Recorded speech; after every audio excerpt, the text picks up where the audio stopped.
bonjour ou bonjour aux personnes qui nous ont rejoints. Là-bas, je salue en particulier les étudiantes de la maîtrise en éducation précoce spécialisée qui nous ont rejoints. J'ai invité qui ont saisi cette opportunité. Les collègues aussi qui nous ont rejoints. Et les étudiants du MAES qui ont résisté et sont encore là en fin de journée. Merci d'être là. On a choisi le thème de la durabilité pour une conférence de rentrée académique et je vous le disais tout à l'heure, c'est pas une question de mode, c'est pas seulement une question de conférence, c'est une question de réflexion, c'est une question de société. Ça va revenir régulièrement justement ce soir. Le petit bouton. Tout à l'heure, le directeur de la formation, dans son introduction, en tout début l'après-midi, parlait du postulat d'éducabilité qu'il a défini comme une insurrection fondamentale au service de la démocratie. Et derrière l'idée de démocratie, il y a l'idée de citoyenneté. Je crois que l'idée d'école à visée inclusive ou d'inclusion scolaire est très proche de ce souci de démocratie et de citoyenneté. Et la durabilité est bien là aussi, la durabilité de notre société passe bien par ces questions-là, d'interroger la démocratie, d'interroger l'éducabilité aussi. On est très heureux d'accueillir Francine Pelot pour cette conférence. Elle est professeure en didactique disciplinaire à l'Université de Fribourg. Elle enseigne l'épistémologie des sciences au service d'une éducation au développement durable. Un sacré programme. Elle a aussi un parcours qui est bien imprégné du terrain. Elle a commencé comme enseignante enfantine à une époque où l'école enfantine existait. C'est ça. Elle existe toujours, mais elle a été un peu noyée dans autre chose. Mais la question des apprentissages fondamentaux est toujours bien présente, de Armos par exemple. Mais voilà. Et puis, elle a repris ses études universitaires pour obtenir un doctorat en sciences de l'éducation sur la thématique de la complexité liée au développement durable. Et puis, elle a été, parallèlement à ça, sans doute dans plusieurs vies parallèles, enseignante spécialisée au secondaire 1 et inspectrice scolaire. Alors, je vous laisse entre ses mains et entre ses mots pour l'entendre sur la question de durabilité et pédagogie spécialisée, outils et défis. Merci beaucoup. Eh bien, je vous remercie beaucoup pour cette introduction. Et effectivement, mon parcours a vu un petit peu tous les aspects de l'enseignement, mais je tiens à dire que ce premier métier de maîtresse d'école enfantine, comme c'était écrit sur mon diplôme, a complètement forgé ma façon de voir l'enseignement.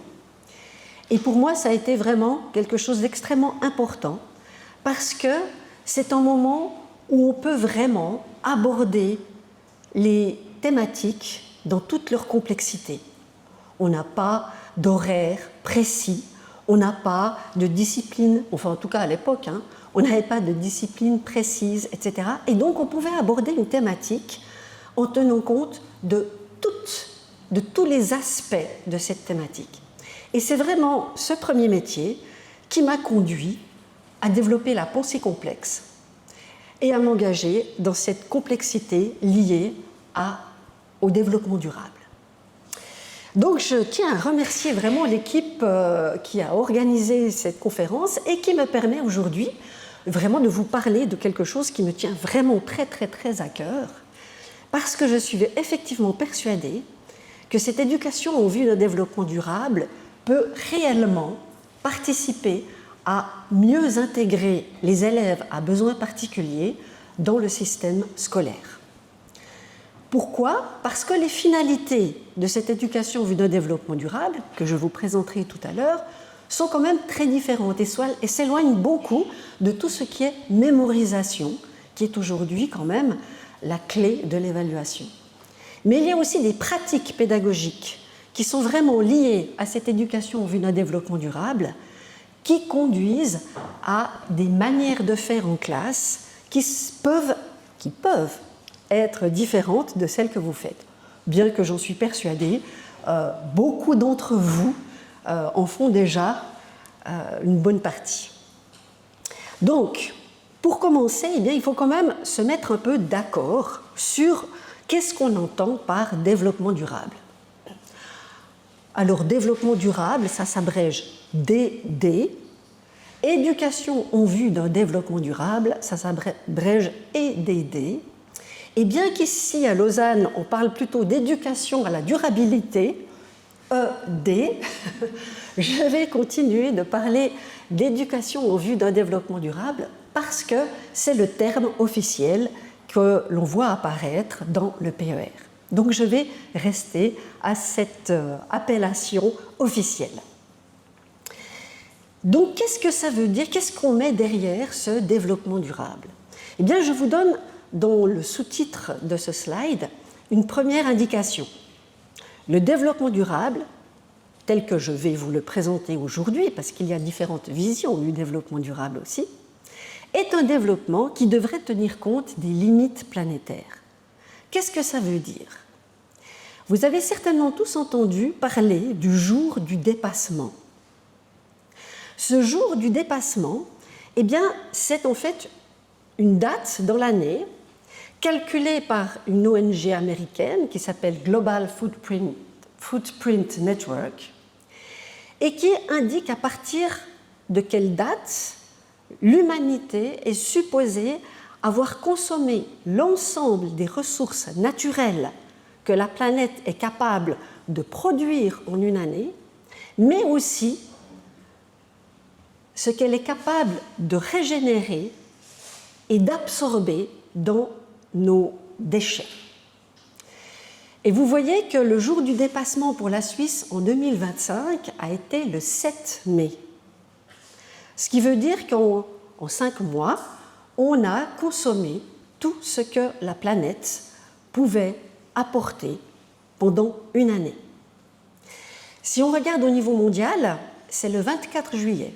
Alors on a de la chance parce qu'il y a des sociétés qui consomment beaucoup moins que nous, qui polluent beaucoup moins que nous, alors ça rallonge un petit peu, mais vous voyez qu'on n'arrive pas au 31 décembre. Et ça veut dire aussi que si tous les êtres humains de la planète consommaient comme nous en Suisse, eh bien nous aurions besoin d'environ 3 planètes. Et ça, vous vous rendez bien compte que c'est juste pas possible. Donc l'éducation en vue d'un développement durable, eh bien, elle doit tenir compte de cette condition terrestre qui est la nôtre et dans laquelle nous devons accepter que nous vivons dans une planète finie avec des ressources finies. Si ça vous intéresse d'avoir des plus amples informations, notamment sur cette condition terrestre, je vous ai mis en QR code un article qui traite de ce sujet. Alors le développement durable, eh bien, pour que ce soit vraiment durable, il faut que tout le monde, vous, moi, nous, les élèves, on comprenne que nous avons une dépendance absolument fondamentale avec la nature. Et ce n'est que si on arrive à vraiment comprendre ça, qu'on va pouvoir assurer à nous-mêmes, mais aussi à nos élèves, aux enfants de nos élèves, aux petits-enfants de nos élèves, de pouvoir assumer les besoins, et surtout les besoins fondamentaux. Parce que sans la nature, on ne mange pas, on ne boit pas de l'eau potable, on ne respire pas un air sain, on ne va pas pouvoir se chauffer et on ne va pas pouvoir se protéger. Et ça, ce sont vraiment les besoins fondamentaux. Vous voyez qu'on est loin de toutes les sortes de production d'énergie et de loin de toutes les ressources que l'on utilise pour les multiples objets qui nous entourent dans notre quotidien. Bien sûr, on parle de ressources renouvelables, mais tout ça est très paradoxal. Bien sûr, l'énergie solaire est une énergie renouvelable, mais pour pouvoir capter l'énergie solaire, nous avons besoin de panneaux solaires. Pour la stocker, nous avons besoin de batteries. Tout ça, c'est fabriqué avec des ressources fossiles. Idem pour l'énergie éolienne. La fabrication des éoliennes nécessite une quantité de ressources fossiles non négligeable. Et toutes ces ressources fossiles, eh bien, il leur faut des millions, voire des milliards d'années pour se refaire. Pensez au pétrole, il a fallu des millions d'années pour qu'il y ait des réserves de pétrole. Et on peut parler de milliards d'années pour certains métaux qui se sont formés au moment où se formait la croûte terrestre. Et là, on les pille, sans vergogne, ce qui veut dire aussi que les générations futures, à part recycler certains de nos déchets, n'auront plus accès à d'autres ressources. Donc tout ça nous montre bien que cette écologie, cette nature, elle est fondamentale pour notre développement et pour l'apparition de notre société. La société, c'est quelque chose de très humain. Il y a beaucoup d'animaux qui vivent de manière grégaire, en troupeau, mais aucune n'a une société comme l'être humain. On parle des sociétés de fourmis, des sociétés d'abeilles ou d'autres insectes de ce type, mais ce sont toujours des sociétés où le libre arbitre, la liberté individuelle, la liberté de choix n'existe pas. Il n'y a vraiment que dans la société humaine que ces libertés existent. Et le problème, c'est que pour que nos sociétés humaines fonctionnent bien, fonctionnent sans lutte de territoire, eh bien, il faut qu'il y ait ce respect à la nature. On parle de montée des eaux qui inondent certains territoires, on parle de désertification. Vous imaginez bien que tous les gens qui sont derrière à subir ces modifications, eh bien, à un moment donné, ils auront très envie d'aller dans d'autres territoires où on pourra cultiver et vivre normalement. Et nous en faisons partie de ces territoires privilégiés. Il est donc essentiel que nous prenions conscience de ces besoins de la nature pour développer une société qui va elle-même prendre soin de cette nature pour pouvoir vivre en harmonie entre les êtres humains et avec les autres êtres vivants de notre planète. Et ce n'est que quand dans une société que peut apparaître l'économie. Vous voyez qu'elle apparaît tout à la fin, et pourtant, si on regarde les médias, si on écoute un petit peu ce qui se passe, l'économie est toujours mise au premier plan. Mais je peux vous assurer, on ne pourra jamais manger des billets verts, roses ou jaunes, quelle que soit leur couleur, ce n'est pas eux qui vont nous nourrir à la fin. Donc prenons soin de notre planète. Ceci étant posé, finalement, qu'est-ce qui est attendu d'une éducation visant un tel développement durable? Alors, je vous ai déjà donné quelques pistes, certainement, mais je vais peut-être vous donner une définition qui me tient aussi à cœur. Pour ma part, éduquer au développement durable, ou en vue d'un développement durable, si je veux vraiment garder le terme consacré, c'est insuffler un changement d'état d'esprit. Et je tiens beaucoup à ce verbe « insuffler ». On n'est pas là pour imposer, on n'est pas là pour obliger. Insuffler, c'est proposer quelque chose et c'est peut-être donner envie d'aller vers ce quelque chose. Donc, insuffler un changement d'état d'esprit, mais pourquoi? Eh bien, pour voir plus loin que le bout de son nez, plus loin que les informations vite faites données par les réseaux sociaux, plus loin que ce qu'on pourrait juste lire comme ça dans les gros titres. Anticiper sur l'avenir en se posant la question, mais finalement, de quel avenir j'ai envie? Quel avenir j'ai envie, moi, de voir dans le futur? Et dans quel avenir j'aimerais que les enfants grandissent? Est-ce que j'ai envie d'un avenir tout technologique, où l'IA me dira ce que je dois manger, à quel moment et en quelle quantité? Ou bien, est-ce que j'ai envie d'un avenir où finalement, j'aurai encore des libertés de choix et puis peut-être une nature aussi dans laquelle je pourrais évoluer. Agir en conséquence, c'est très important. On ne peut pas juste en rester aux idées, nous devons avoir des actions. Et des actions qui sont portées vers cette vision de l'avenir. Tout ça étant dit, eh bien, on pourrait se dire, mais alors, c'est quoi en fait ces visions d'avenir? Alors pour certains, ça peut être ça, hein? C'est-à-dire se dire, bon, il faut que je comprenne tous les tenants et aboutissants de toutes mes décisions et de mes actes quotidiens, que je sois politicien, économiste, industriel ou bien, comme vous et moi, simple citoyen, pour savoir qu'est-ce que je fais de tout ça pour aller dans une direction ou dans une autre. Cette complexité-là, c'est un peu du pain béni pour les hauts potentiels, qui ont souvent une très grande imagination et une capacité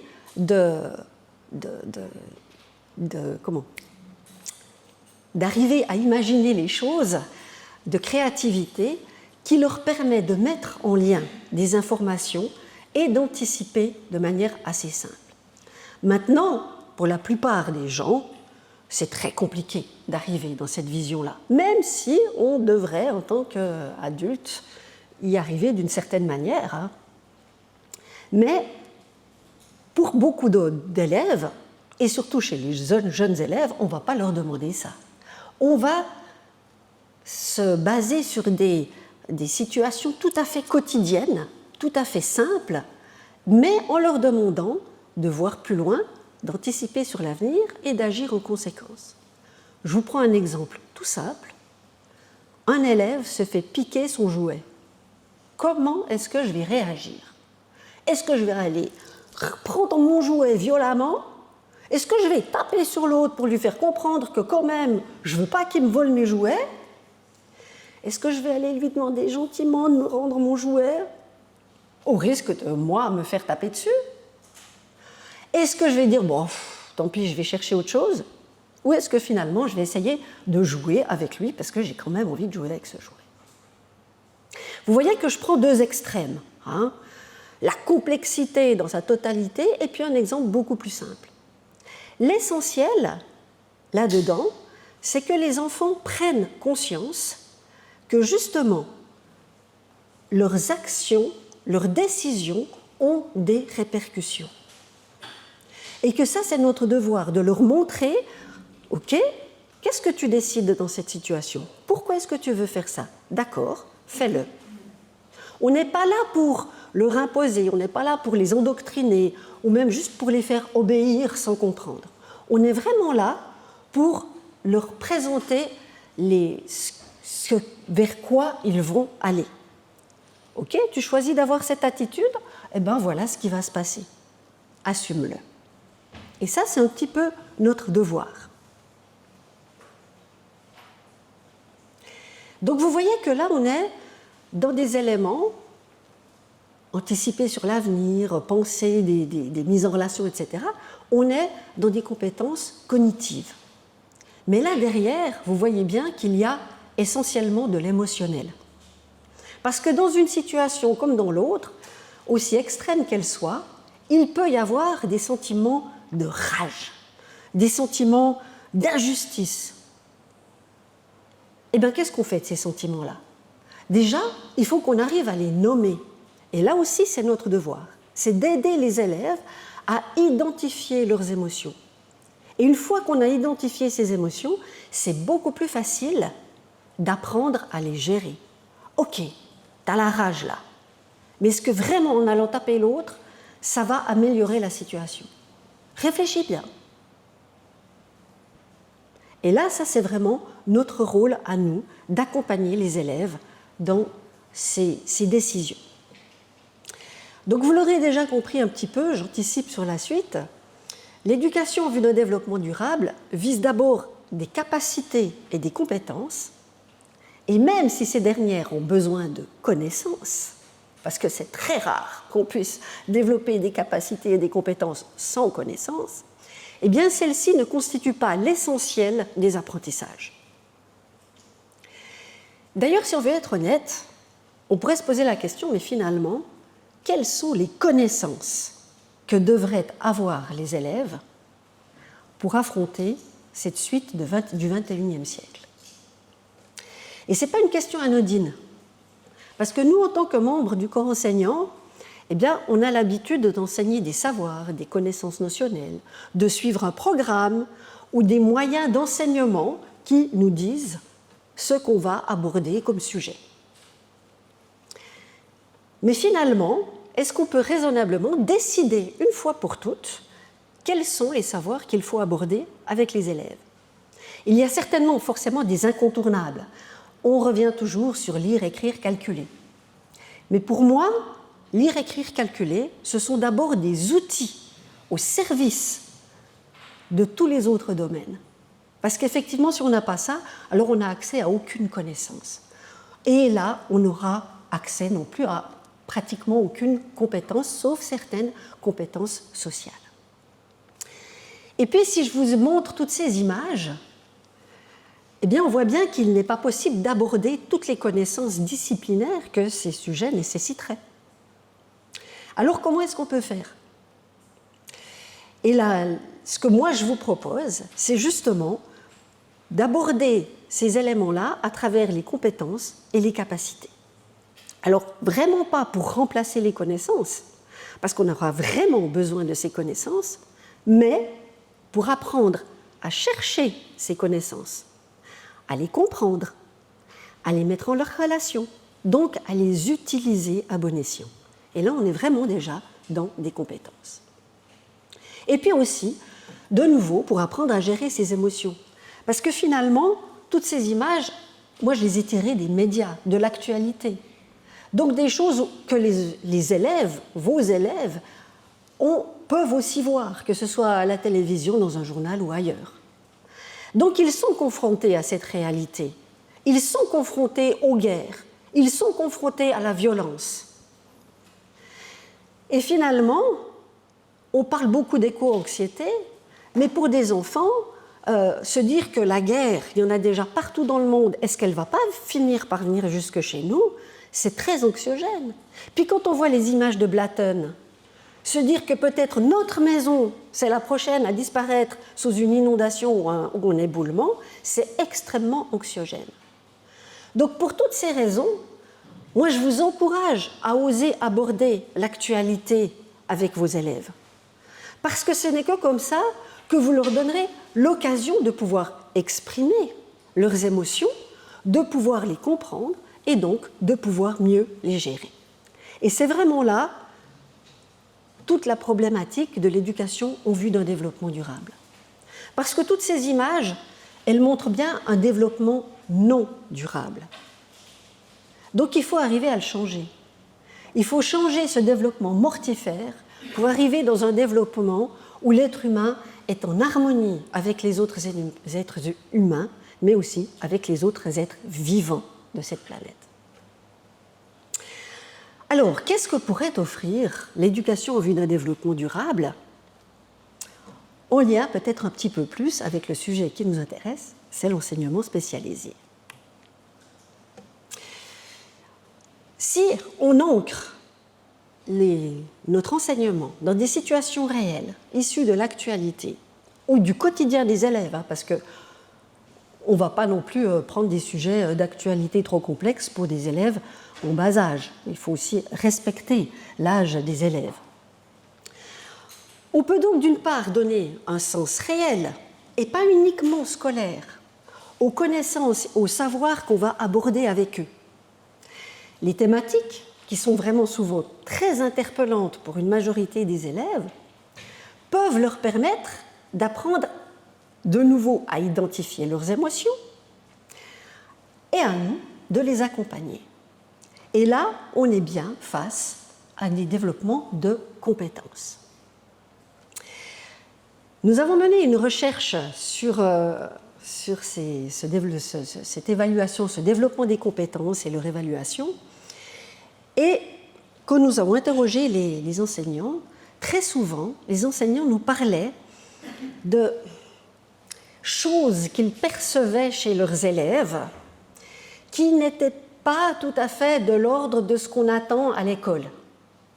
et puis des choses qui sont un peu difficiles à identifier. Si on se réfère à Gardner et à ses intelligences multiples, eh bien, on retrouve dans les propos des enseignants ce type de choses qu'on voit émerger, et très souvent, en plus de ça, chez les élèves qui ont des difficultés scolaires. Et ce sont ces intelligences, Gardner parlait d'intelligence intra- ou interpersonnelle, spatiale, musicale, naturaliste, etc. Et c'est vrai que, même si la théorie de Gardner n'a jamais été validée scientifiquement, empiriquement, c'est exactement ce genre de choses qu'on retrouve chez nos élèves. Mais en fait, on est un petit peu embêté parce qu'on ne sait pas très bien quoi en faire. On voit bien que c'est des choses importantes. Mais finalement, on n'arrive pas à leur donner de la valeur parce que l'école, finalement, nous demande des évaluations différentes.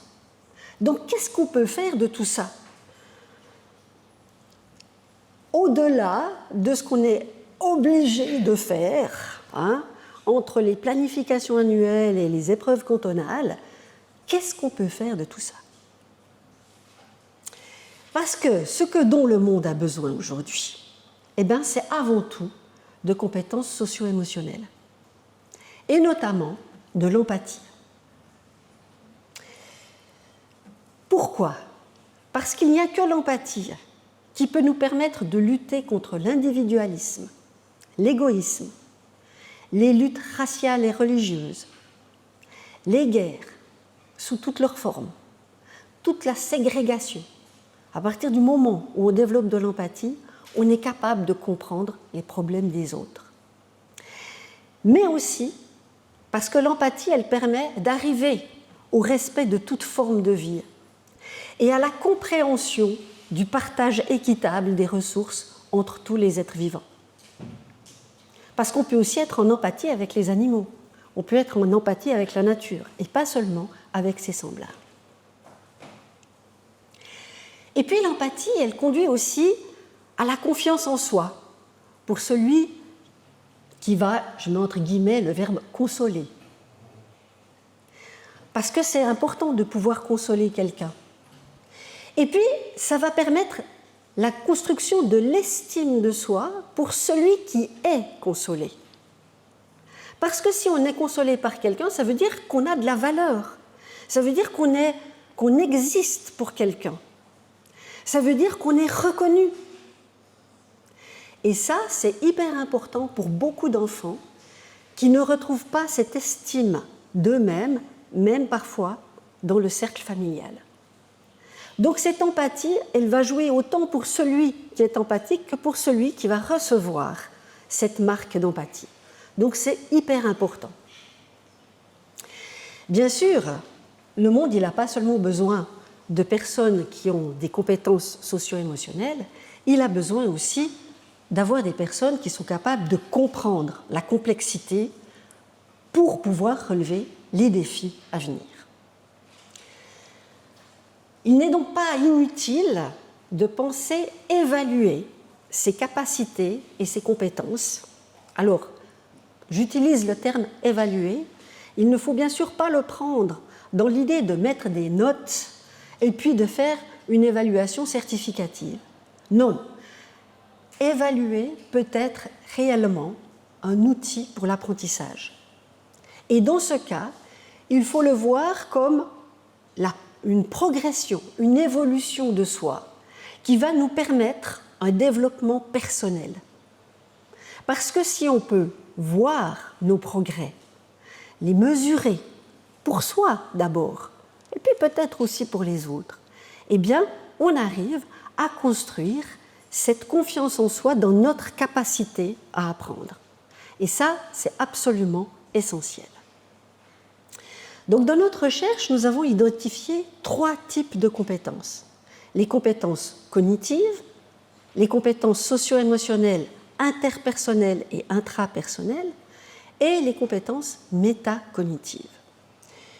Si ça vous intéresse de savoir comment on en est arrivé là, je vous donne aussi un QR code pour arriver à l'article qui définit tout ça. Je vais boire un petit coup, vous m'excuserez.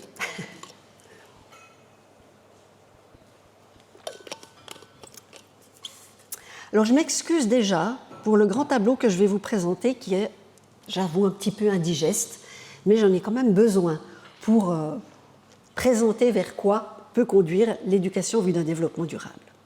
Alors une fois que nous avons identifié ces 3 types de compétences, eh bien nous avons identifié ce qu'on appelle des métacompétences, c'est-à-dire des compétences extrêmement larges, et puis un peu plus restreintes, des compétences spécifiques à l'éducation en vue d'un développement durable. Donc vous voyez que par exemple, dans la pensée complexe, eh bien, il y a l'approche systémique, c'est-à-dire une approche globale, où on prend vraiment en compte tous les éléments du système. Mais il y a aussi la gestion de l'incertitude et des paradoxes, parce qu'on est dans un monde actuellement où l'incertitude et les paradoxes, il n'y a que ça. Il n'y a vraiment que ça. Chaque décision qu'on doit prendre, en général, elle se heurte à un paradoxe. Toujours dans les compétences cognitives, il y a la réflexivité, avec l'approche scientifique ou critique, la réflexion éthique, qui fait aussi partie de ça. Et puis la prospective, avec l'anticipation, dont j'ai déjà parlé dans la définition, et puis la pensée créatrice. Et je m'arrête juste sur cette pensée créatrice parce qu'on la met souvent en lien avec les arts. Alors bien sûr, quand on fait des activités créatrices manuelles, on est souvent face à une résolution de problèmes, qu'est-ce que je dois choisir, comment est-ce que je dois faire, etc. Mais en fait, la pensée créatrice, elle est là dès qu'il y a besoin d'une résolution de problème. Que ce soit en sciences, en mathématiques, en langue, à partir du moment où on est face à un problème et qu'on doit le résoudre, on fait appel à notre pensée créatrice. Et ça, ce sont des compétences cognitives. Dans les compétences socio-émotionnelles, bien dans les interpersonnels, il y a bien sûr la communication et la collaboration qui se déclinent à travers le respect, la participation et cette fameuse empathie dont je vous ai déjà parlé. Et dans les intrapersonnels, il y a tout ce qui est prise d'initiative et prise de responsabilité. Et là, à l'intérieur, il y a ces idées de respect, de participation, de confiance en soi et de clarification des valeurs. Je reviendrai sur cette clarification des valeurs un peu plus tard. Et bien sûr, extrêmement important pour nous en tant qu'enseignants, c'est tout ce qui est métacognitif.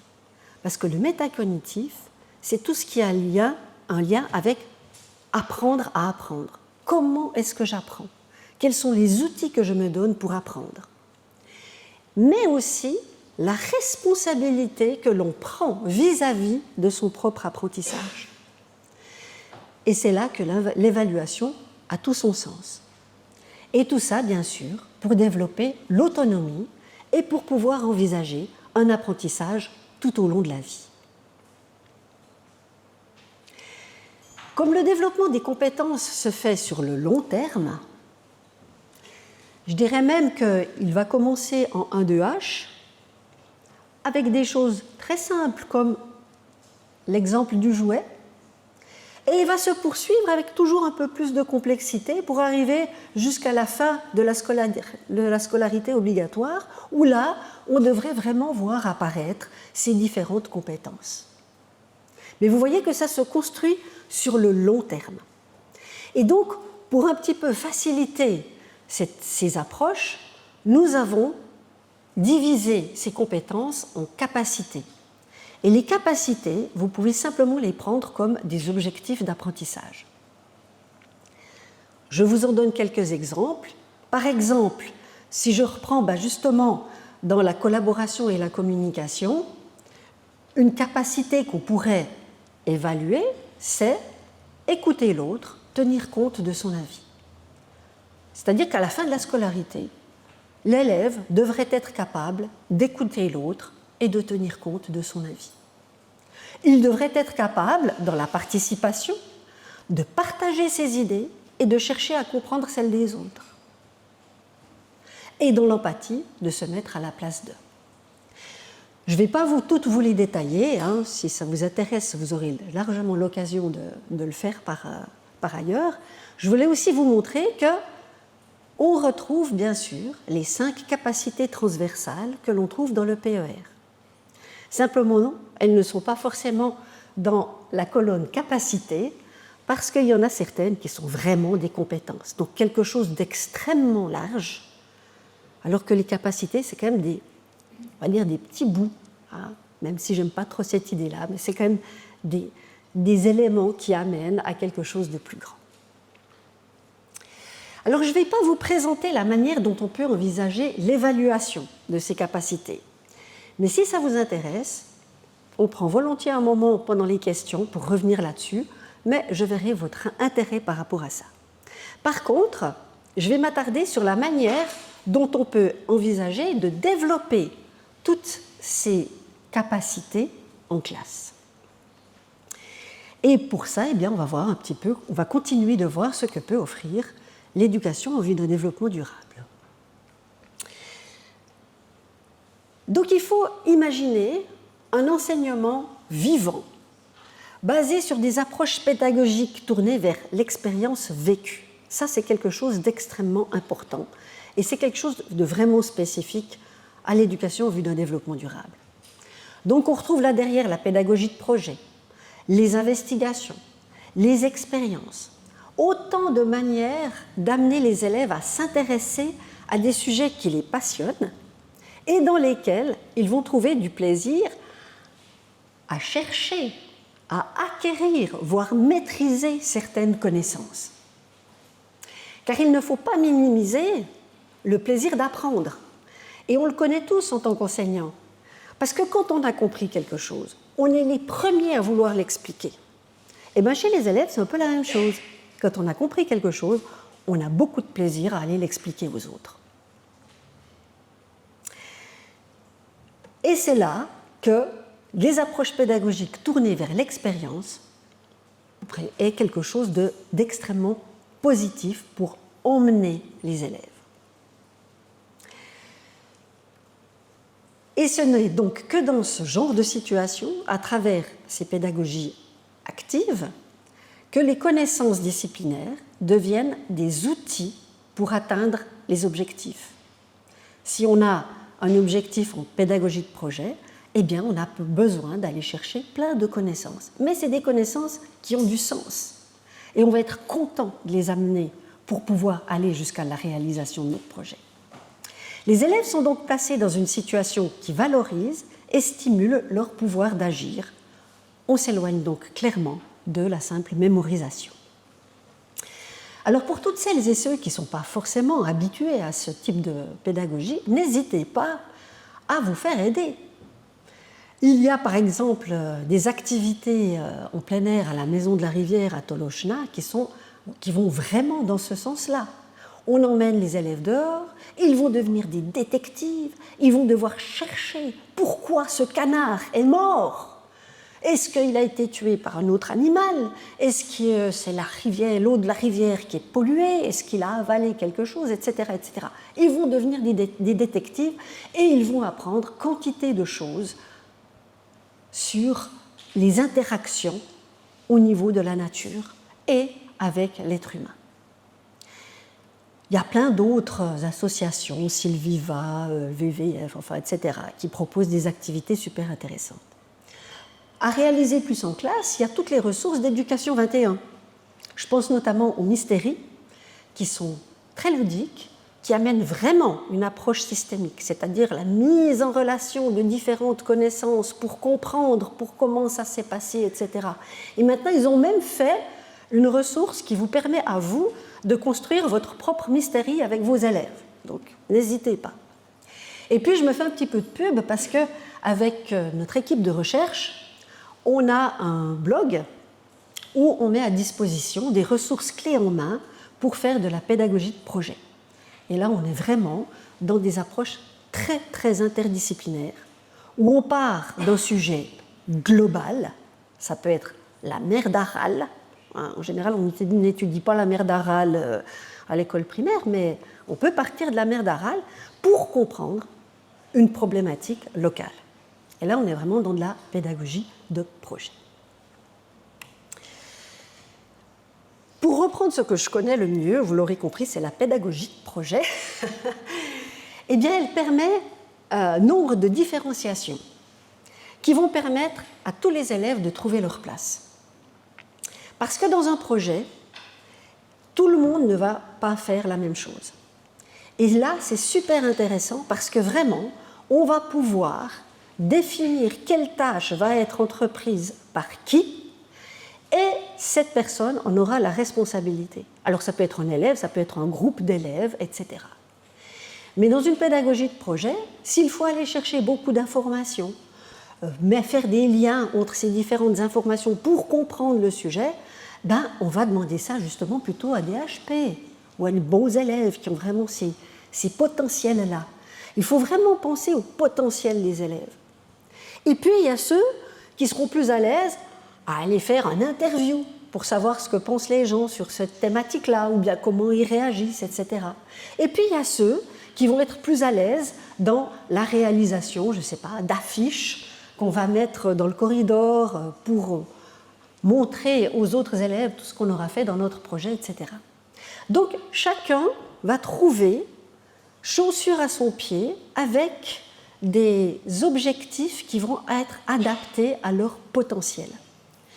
Et ce n'est pas, et la valeur de cette réalisation, elle est intrinsèque à la réalisation du projet.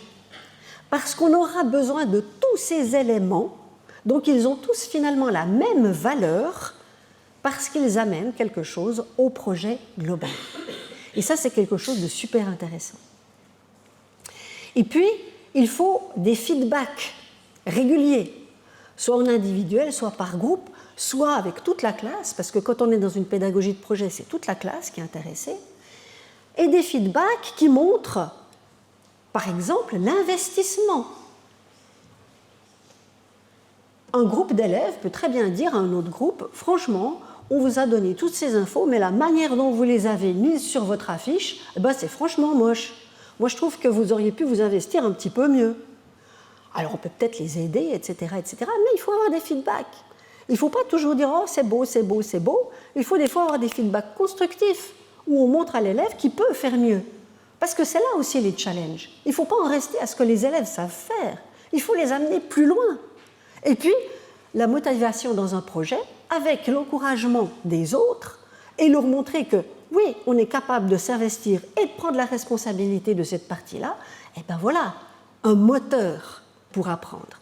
Donc n'hésitez pas à aller dans ce type de démarche avec vos élèves.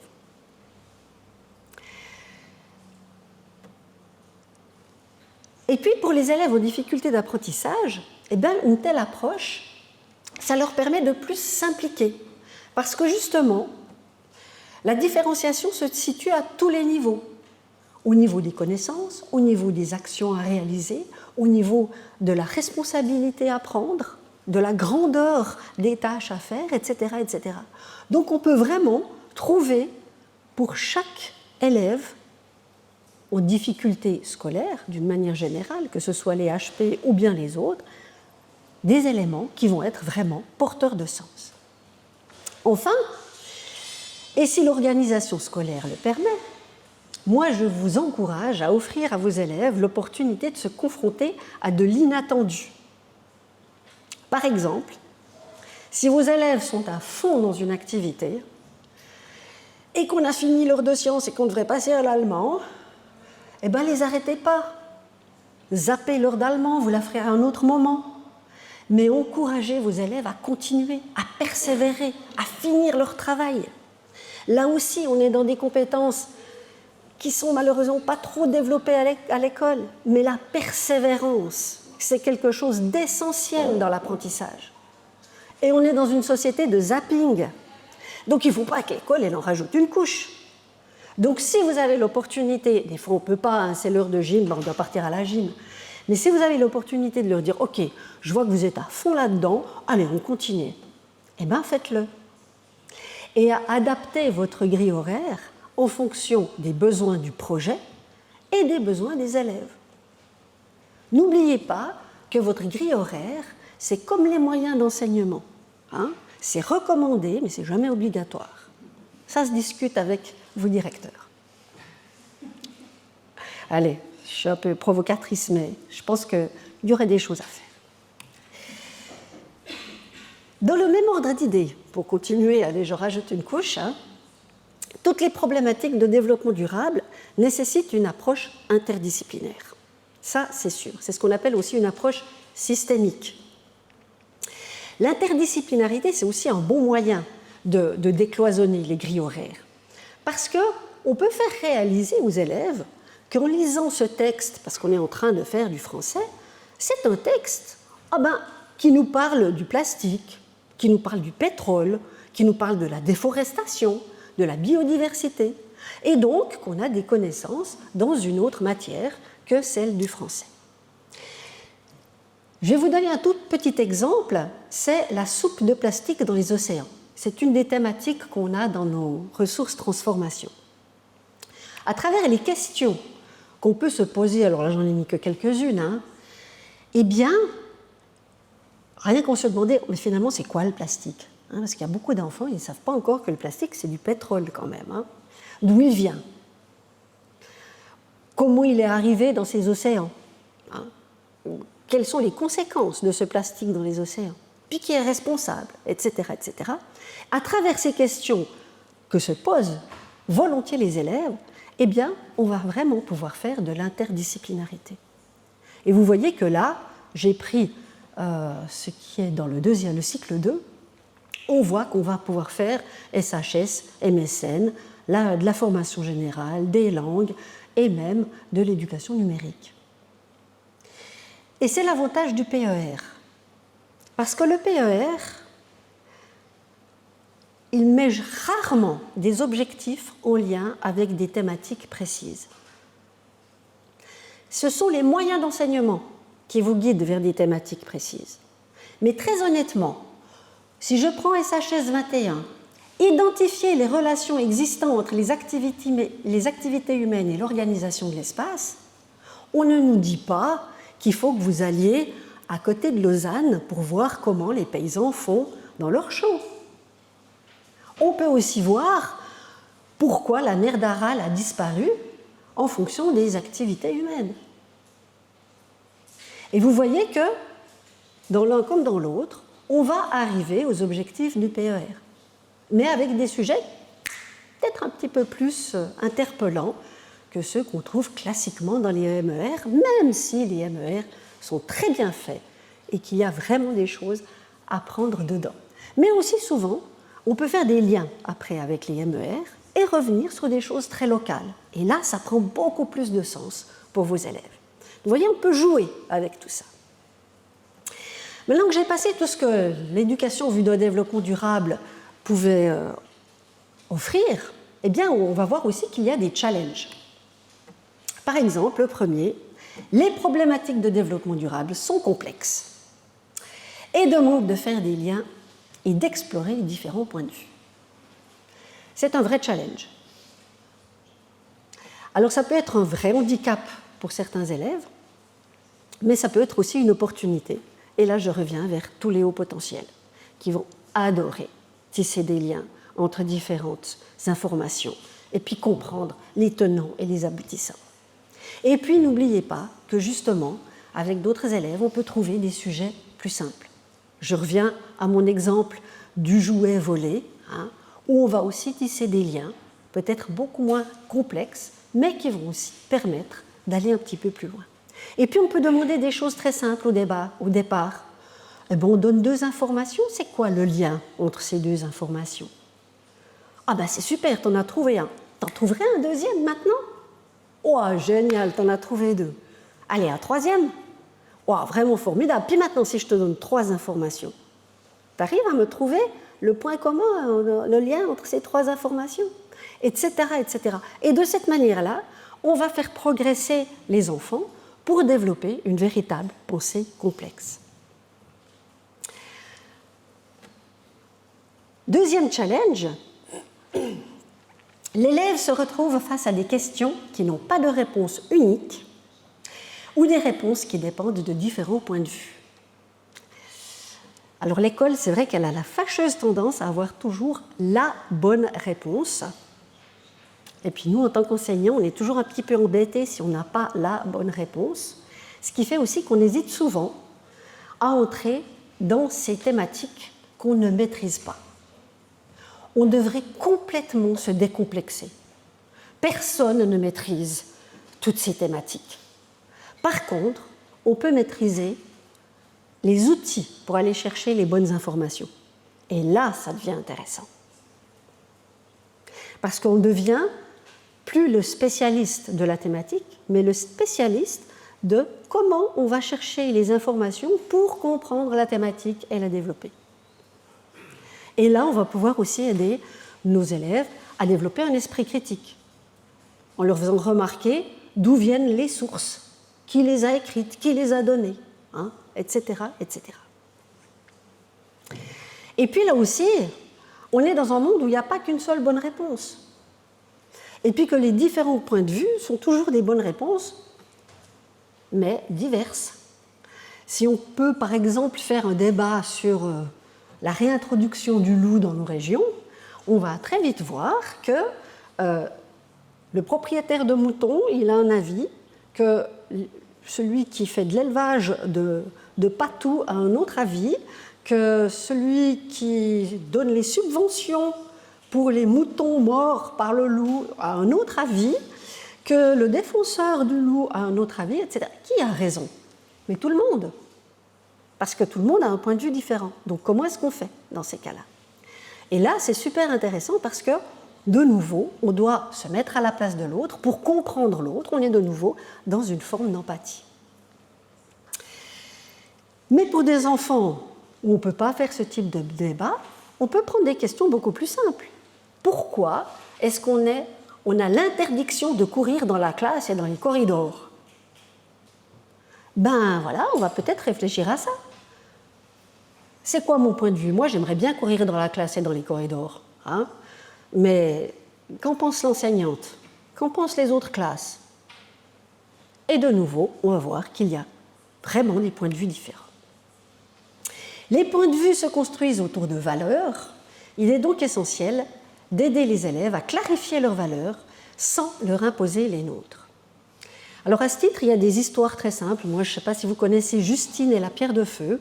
C'est une histoire que j'adore, qui va très bien pour des jeunes enfants, pour leur expliquer vraiment ce que c'est que le développement durable et quelles sont les valeurs derrière un développement durable et un développement non durable. Moi, je l'utilise même avec mes étudiants, ça marche super. Et puis, il y a plein d'autres histoires. Pourquoi est-ce qu'on aime tel personnage? Pourquoi on trouve que celui-là est méchant puis celui-là, il est gentil? Prenez l'exemple de Robin des Bois. C'est un voleur. Mais pourtant, on est tous pour Robin des Bois. Comment on gère ce genre de paradoxe? Qu'est-ce qu'il y a comme valeur derrière? Donc voilà tout un tas de choses qu'on peut faire de manière très très simple, mais qui entrent aussi dans ces challenges de l'éducation vue d'un développement durable. Et puis bien sûr, il y a un risque de déstabilisation de certains élèves, ce qui nécessite un accompagnement émotionnel renforcé. Mais finalement, moi je le verrais plutôt comme une opportunité, parce qu'on va prendre des sujets qui, bien sûr, peuvent être émotionnellement très forts, mais qui ne touchent quand même pas de manière totalement directe l'enfant. Donc, il y a quand même une prise de distance qui va peut-être aider l'enfant à comprendre ses réactions, à comprendre ses émotions et à les gérer. Et il va peut-être pouvoir réinvestir cela dans des situations qui seront plus personnelles par rapport à lui-même. Donc, vous voyez, ce sont des challenges, des défis, mais en même temps, ça peut être de véritables opportunités pour développer tous ces éléments-là. Donc finalement, quels sont les liens entre l'éducation en vue d'un développement durable et l'enseignement spécialisé? Alors d'une manière générale, je pourrais dire que la dynamique que propose l'éducation en vue d'un développement durable peut se rapprocher de l'enseignement spécialisé dans le sens où si l'élève a besoin particulier, présente une certaine difficulté à entrer dans le moule imposé par le métier d'élève, eh bien, il faut changer le cahier des charges de ce métier. C'est ce que propose ou tente de proposer l'éducation en vue d'un développement durable. Comment? À travers tout ce que je vous ai dit, en changeant les approches proposées aux élèves pour apprendre, en travaillant sur des sujets concrets, si possible à travers des pédagogies mettant les élèves en action, en favorisant le développement de capacités et de compétences et en permettant à l'élève d'évaluer ses progressions, en favorisant des approches interdisciplinaires qui ne découpent plus les savoirs en éléments isolés, en donnant une large place à la créativité et à l'innovation, en suscitant l'empowerment, donc cette envie de s'engager, qui est difficilement traduisible en français, en accompagnant les besoins à la fois individuels et collectifs, en proposant des apprentissages différenciés mais complémentaires. Je reviens à cette pédagogie de projet, où les élèves auront appris des choses différentes, mais finalement, elles seront très très complémentaires dans la réalisation du projet. Et bien sûr, en focalisant sur la confiance en soi et en sa capacité à apprendre et à agir. Pour conclure, eh bien, je pense que notre rôle est de faire de chaque élève un citoyen. Ça a été évoqué en introduction, mais je pense qu'effectivement, on doit essayer de faire de chaque élève un citoyen. Cela implique de rendre l'individu responsable, non pas de l'évolution du monde, mais de ses choix et de ses actions, qui évidemment, à travers des interactions, vont avoir une influence sur l'évolution du monde. Des fois un tout petit peu, des fois un petit peu plus. Ça, c'est surtout important en Suisse, puisque nous sommes amenés à voter tout un tas de décisions avec des tenants et des aboutissants parfois très complexes. Et puis, il ne faut pas se laisser avoir par les premières idées venues. Je repense de nouveau aux réseaux sociaux qui ont une très large influence sur la création d'opinions des jeunes, et pas seulement des jeunes d'ailleurs. Donc apprendre à s'informer, à reconnaître une information fiable, tout cela, ce sont des capacités importantes pour exercer sa citoyenneté. Mais évidemment, pour ce faire, il faut d'abord que l'élève ait confiance en lui, en sa capacité à apprendre et à entreprendre. Il faut donc lui donner confiance en lui montrant qu'il est capable de faire plein de choses pour lui, mais aussi pour le bien-être des autres. Lui permettre aussi de comprendre les liens entre ses actions et leurs répercussions, et enfin lui permettre de comprendre la nécessité du respect, de la compréhension et de la collaboration pour un mieux vivre ensemble, qui est vraiment l'avenir de nos sociétés.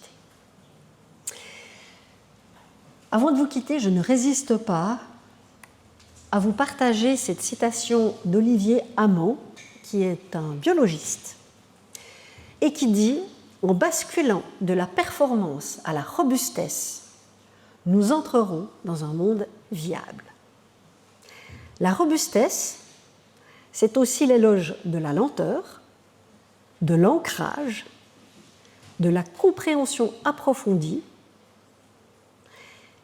tout un tas d'éléments qui vont permettre à nos élèves d'être résilients parce qu'on ne sait absolument pas de quoi sera fait demain. Je vous remercie pour votre attention.